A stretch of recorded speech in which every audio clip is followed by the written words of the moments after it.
Ryan's Office Revenge. The day I terminated 23 federal contracts, I started by checking my email with a cup of coffee and CNN playing in the background.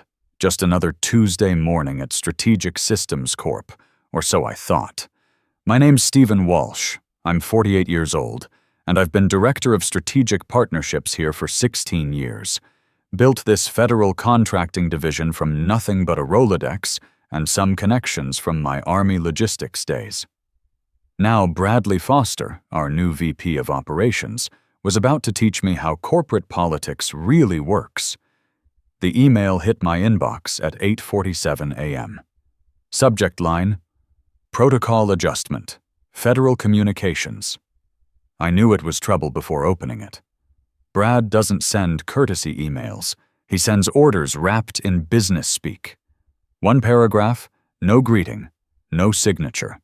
All federal communications and contract decisions will now be routed through the newly formed Security Committee, effective immediately. This streamlines our compliance protocols and ensures optimal oversight. I read it twice. This wasn't about efficiency. This was about control. After 3 months of watching Brad systematically cut me out of decisions, meetings, and strategy sessions, I knew exactly what this meant. He was erasing me. Slowly, quietly, professionally. But what Brad didn't understand with his fresh MBA and 3 years of consulting experience was that I built the foundation he was standing on. Every federal contract, every partnership agreement, every compliance protocol had my fingerprints on it. And I learned in the Army that whoever controls the paperwork controls everything. I typed back. Understood. Hit send. Started thinking about a conversation with our legal counsel from 2019. The squeeze had started 6 weeks earlier. Calendar invites stopped coming. Not all at once, just the important ones. Federal review meetings became internal security discussions. Strategic planning sessions turned into efficiency optimization workshops. When I asked about it, Brad's assistant said, "Oh, Brad mentioned you were focusing on team development this quarter. I never said that, never agreed to it, but that's corporate politics. Death by 1,000 tiny cuts, each one too small to complain about." Then came meeting reshuffles. My weekly one-on-ones with Charlie Brooks, our CEO, became monthly group sessions. My federal contract updates got filtered through Lisa Martinez, a junior manager Brad brought from his old firm. Nice kid, but she asked me what a security clearance was during her second week. I kept notes, saved emails, screenshot Slack conversations where I was mysteriously excluded from threads about my accounts. Called it insurance, though I didn't know what I'd need it against. By the Security Committee email, I had documentation of 15 instances where Brad misrepresented our federal partnerships to management. He once told the board that Q3 contract renewals were delayed because of legacy security protocols. I had proof it was because he pushed back our Pentagon review 6 weeks for his dashboard redesign that never launched. But none of that mattered compared to what I found digging through old contract files. Buried in a shared drive folder labeled Federal MSA Archive, 2019 to 2020. Dozens of PDFs, most with my digital signature from late-night negotiations over secure video calls and weekend email chains. One file caught my attention. Apex Defense Systems, Strategic Partnership Amendment, Final SW Auth. My initials, my authorization code. I opened to page 4, section 6.3. I read it once, then again, then laughed out loud. In the event that security protocols outlined in Schedule C are materially altered without written notification to designated partnership officer, or if compliance standards fall below federal requirements for 2 consecutive review periods, partner reserves the right to terminate agreement without penalty upon 72-hour written notice. I was the designated partnership officer. My name was in the metadata, My security clearance number was in the authorization log, and that hadn't changed. Not officially, not in any legally binding way. They wanted to route everything through committees, minimize my role, streamline my authority. But they forgot who wrote the manual. I pulled up our investor term sheet, the Series D funding agreement from 18 months ago. Had to dig through archived emails, but there it was. Page 12, Section 8.4. In the event that federal contract retention rates fall below 90% for 2 consecutive quarters, or if designated security personnel are removed without board notification, lead investor reserves the right to suspend fund disbursement and initiate compliance audit. 2 clauses, both pointing the same direction. Both written when people remembered that federal partnerships require actual federal experience, not PowerPoint presentations about synergy. The first termination notice went to Apex Defense Thursday morning. Clean, professional, nothing emotional. Cited. Section 6.3 verbatim. Referenced compliance violations documented in their quarterly security reports. Closed with standard language about appreciating the partnership. Then I signed it. Stephen Walsh, Director of Strategic Partnerships, Strategic Systems Corp. And here's the key part. I CC'd the Security Committee distribution list, exactly like Brad instructed. Hit send. Took a sip of coffee. Opened the next file. 23 federal partnerships total, each with similar termination clauses I'd negotiated when we needed flexibility, and investors were nervous about our government contracting expertise. Back then, these exit ramps were features, not bugs.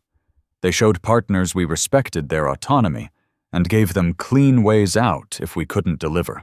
Now I was using those features to demonstrate how much we'd failed under Brad's streamlined management.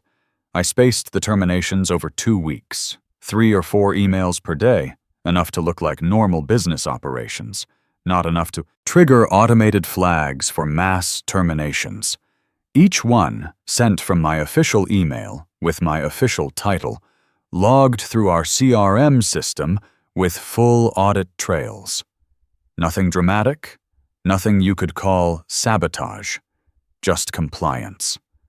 By Friday of the first week, I'd sent 12. The responses were professional, some surprised, a few grateful. The DoD logistics coordinator at Apex actually replied, "Appreciate the clean exit, Stephen. Your termination clause was one of the reasons we signed originally. Professional operation throughout. Every response I forwarded to the security committee, just like I was supposed to." Brad didn't notice at first. He was too busy in conference rooms, drawing process diagrams on whiteboards and talking about optimization matrices. Patricia Coleman from HR sent one email.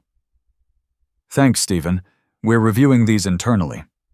HR speak for we hope this problem disappears before we have to understand it. They assumed I'd made mistakes. Copy-paste errors. Maybe cracking, under pressure from being sidelined. But by Tuesday of the second week, when I was up to 18 terminations, legal finally got involved. I could hear Brad's voice through the conference room wall that morning. Not words, just tone. That fake calm executives use when they're about to lose their minds. What the hell is happening with these contract terminations? Patricia's response was quieter. Stephen's been sending them. He has authorization codes for all those accounts.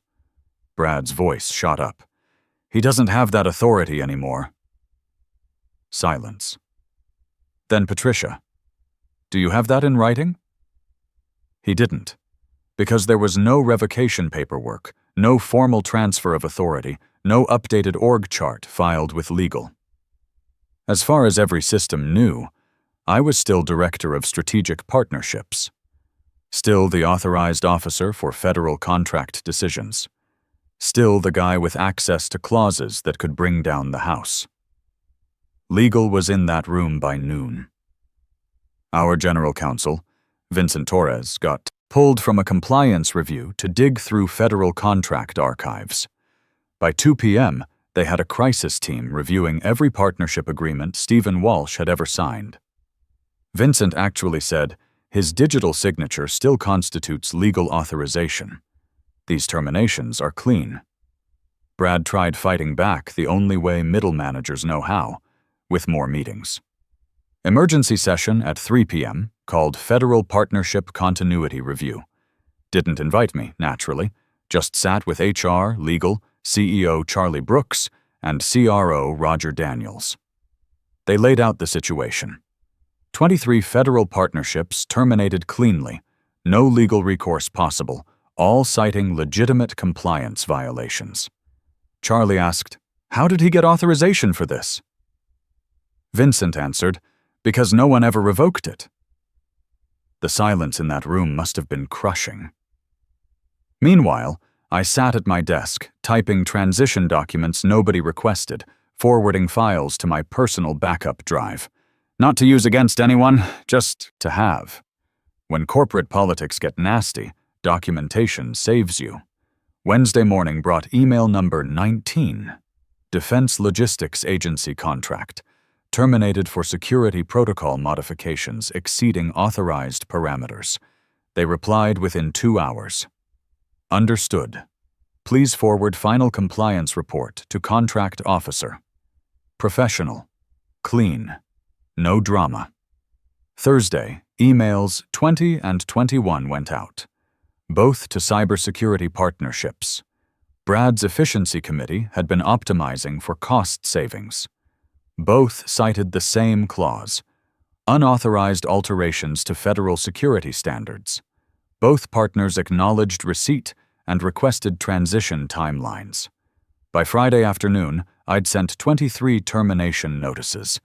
Every federal partnership we'd built over 4 years of careful relationship management. Every contract I'd personally negotiated, structured, and maintained. Every agreement that made Strategic Systems Corp a legitimate player in government contracting. Gone, legally, properly, professionally. The weekend was quiet. I spent Saturday working in my garden, Sunday watching football. Didn't check email. Didn't think about Monday. Just enjoyed the calm before the storm I knew was coming. The storm hit Tuesday afternoon in the form of a phone call that changed everything. Roger Daniels, our CRO, got the call first. Some analyst buried in quarterly performance reports had noticed a blinking red cell. Federal contract retention rate, 87.4%. Not catastrophic by itself, but when you've got $50 million in Series D funding contingent on maintaining 90% federal contract retention, it might as well have been a fire alarm. The analyst flagged it. Their VP noticed the pattern. Less than 2 hours later, the lead investor was calling Charlie's cell phone directly.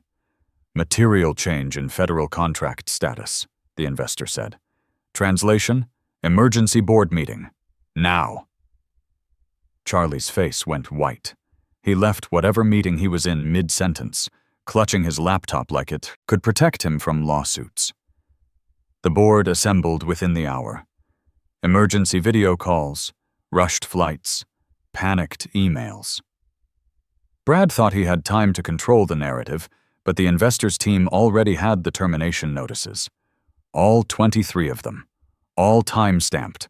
All signed by me. All CC'd to his security committee. They didn't call it sabotage. They called it compliance. And compliance was much worse for Brad, because compliance meant it was legal, authorized, expected.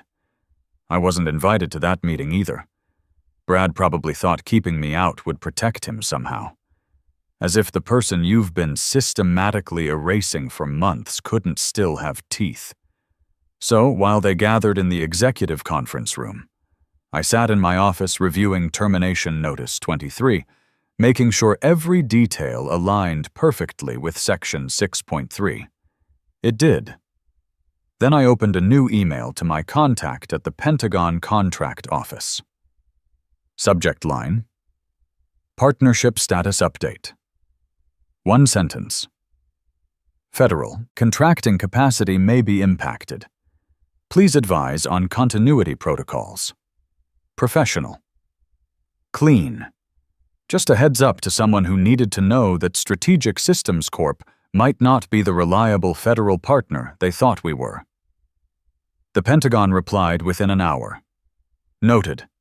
Please provide status report by KOB Thursday. Brad was about to learn that federal contractors don't just answer to investors and boards, they answer to the United States government. Inside the boardroom, Brad was spinning hard. Called the terminations procedural miscommunications. Said I'd overstepped authority. Blamed legacy systems and transition confusion. Until legal pulled out the contracts. Until HR confirmed the email chains. Until the investor quietly asked, was his federal authorization formally revoked? The silence that followed wasn't confusion. It was recognition. They had stepped on the landmine I'd built years ago to protect the company. All I did was let it detonate. The investor wasn't yelling when he made his decision. That would have been easier. No, he was calm, methodical, like a surgeon making precise cuts. He closed the contract folder, adjusted his glasses, and said 14 words that changed everything. I'm suspending the funding agreement pending a full operational compliance audit. For a company like ours, running lean on investor capital and federal partnerships, that wasn't just a pause. That was a potential death sentence. Series D suspension meant pullback clauses, legal exposure, and board intervention. Charlie muttered something under his breath. Roger shut his laptop. Brad looked like someone had just told him his house was on fire. The investor turned to Charlie and said the words I'd been waiting 3 months to hear. Get Stephen Walsh. Patricia found me at my desk, still typing transition notes. They need you in the boardroom. I stood up, straightened my tie, closed my laptop, walked the same hallway I'd walked for 16 years, past the motivational posters and corporate mission statements, into the room where they thought they could erase me. The door opened. The room was silent. I sat down at the far end of the table, not at the head, not at the side, just anchored. Ready. The investor looked directly at me. I didn't wait for questions. You told me to route federal communications through the Security Committee, I said. Calm, even, factual. I complied. Vincent rubbed his temples. He's not at fault. He followed policy. You, he looked at Brad, handed him the authority, and forgot to take it back. Brad tried to stand, tried to object. The investor didn't even look at him. Just said, "Sit down." Brad sat. The investor kept his eyes on me. Stephen, the board needs to understand the scope of this situation. Can you walk us through what happened? I could have been vindictive, could have listed every slight, every excluded meeting, every attempt to minimize my role. Instead, I kept it professional. 3 months ago, Mr. Foster began restructuring federal partnership protocols without consulting existing compliance frameworks. 6 weeks ago, he excluded me from federal contract decisions.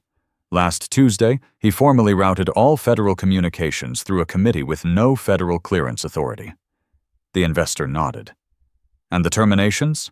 I exercised existing contract clauses to terminate partnerships where compliance standards had been compromised. Each termination was legally authorized, properly documented, and executed within established protocols. Charlie leaned forward. Stephen, we need to understand, can these partnerships be restored?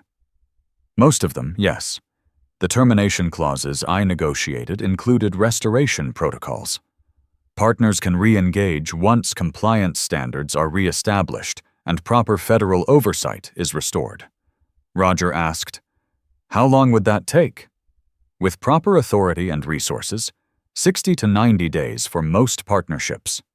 Some may require extended requalification periods. The investor was taking notes. What would proper authority look like? This was my moment. Full operational oversight of federal partnerships, direct board reporting, security committee disbanded, all federal contract decisions routed through designated federal personnel with appropriate clearances. Brad finally found his voice. This is manipulation.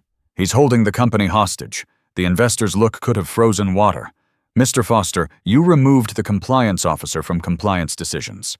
Mr. Walsh simply followed the logical consequences of that decision. Vincent pulled out a folder. I've reviewed the federal contracts. Every termination was legitimate. The clauses exist specifically for situations like this, when security protocols are altered without proper authorization. The investor stood. Charlie, I need a recommendation from you within the hour. Either we restore proper federal oversight with appropriate authority, or we proceed with full funding suspension and compliance audit. Charlie looked around the room. At Brad, who had gone pale. At Vincent, who was already drafting legal memos. At Patricia, who looked like she wanted to disappear. At me, sitting calmly at the end of the table. Stephen, Charlie said, would you accept appointment as interim chief operating officer with full authority over federal partnerships and compliance? I didn't hesitate. Didn't smile. Just nodded once and said, first priority will be restoring federal partnership protocols. All original security clearance requirements, all compliance standards, effective immediately. I stood up, looked around the room of stunned faces and scattered egos, and added one final line. And this time, all operational decisions go through proper channels. The investor reopened his folder. Mr. Brooks, I need that organizational change documented and filed within 24 hours.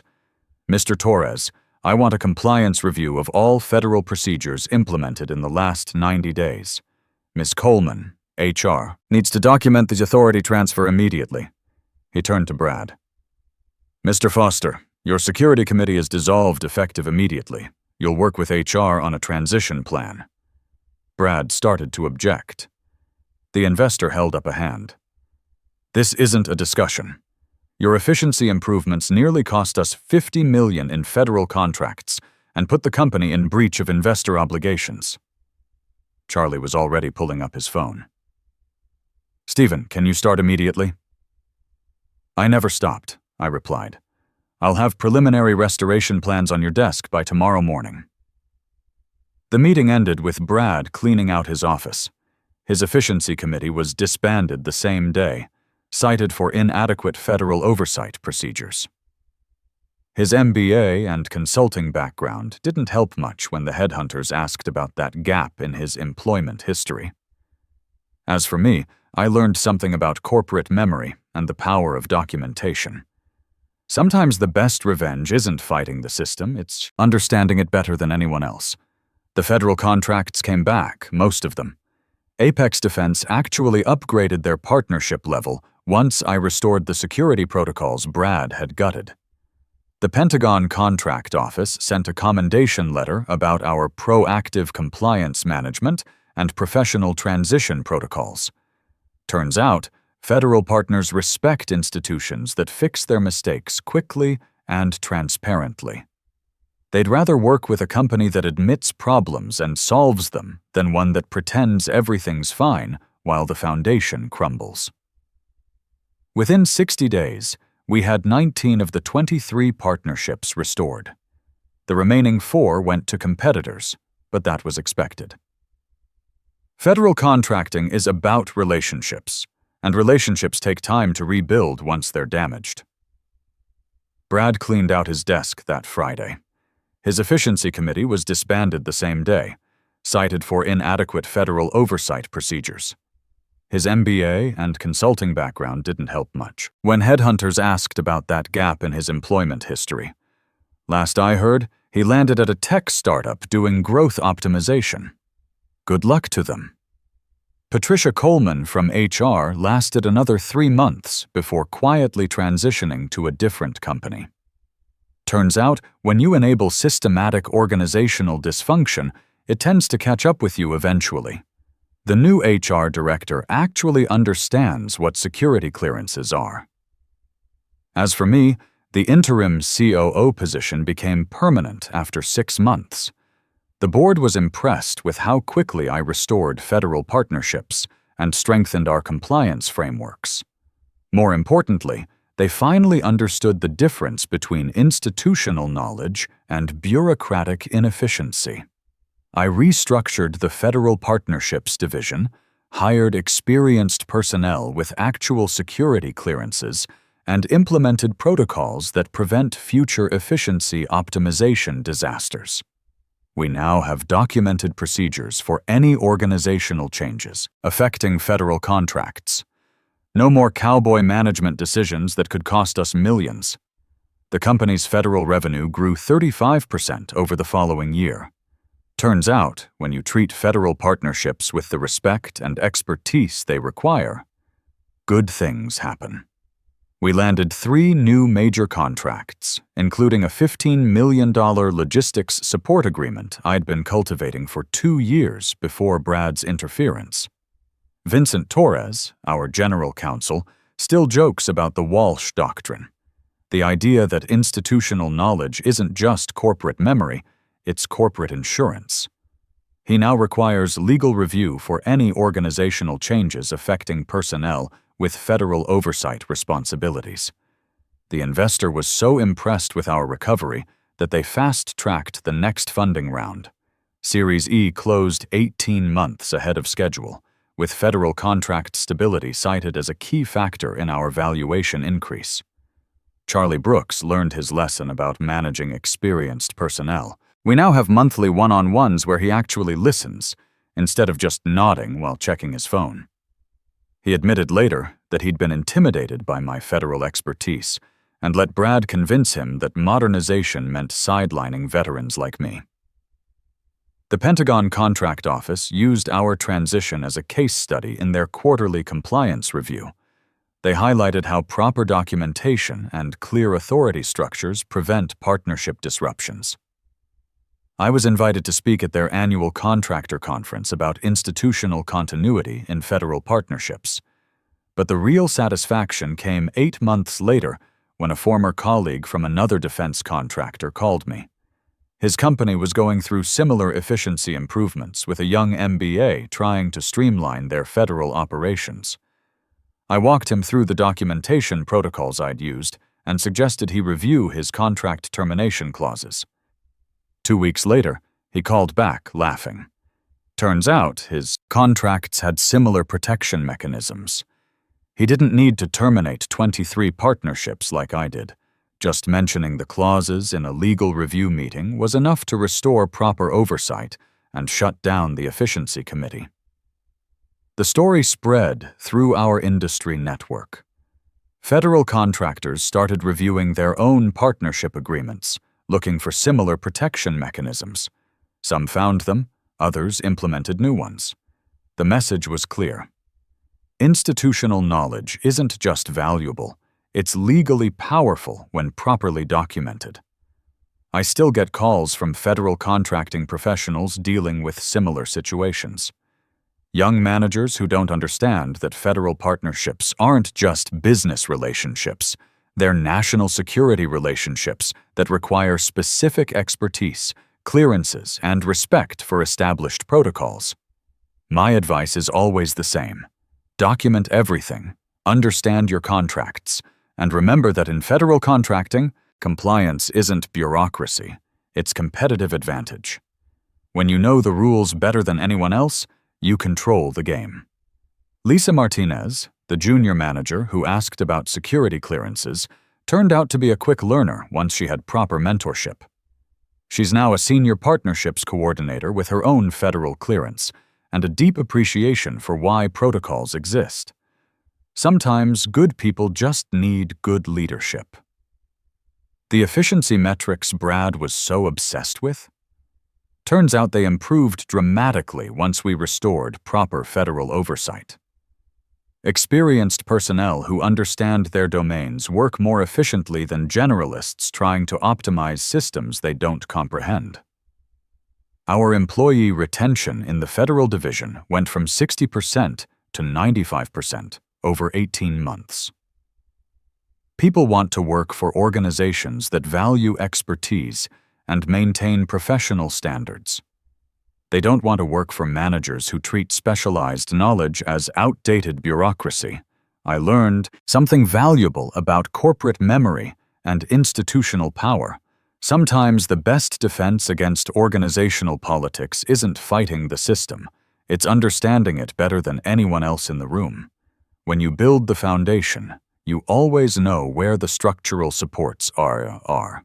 And sometimes all it takes is one email to remind everyone exactly who's holding up the whole building. The real insight here isn't about revenge or corporate warfare. It's about the fundamental value of experience in specialized fields. Federal contracting, like many technical domains, requires deep knowledge that can't be replaced by general business theory or efficiency metrics. When organizations forget that specialized expertise is their core asset, they risk everything. And when they try to sideline the people who built their success, they often discover that institutional knowledge has more power than they ever imagined.